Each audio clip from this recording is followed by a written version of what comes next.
für meine Tochter. Sie hustet gerade.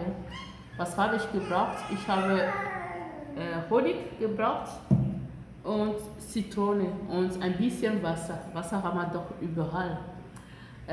Für das habe ich einen Löffel Honig und 2 Löffel Wasser und Stroh, ein Stück Stroh.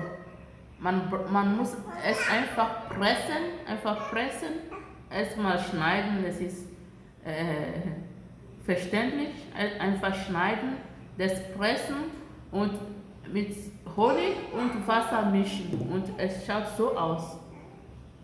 Das ist natural. Und es hilft sehr, sehr. Danke euch.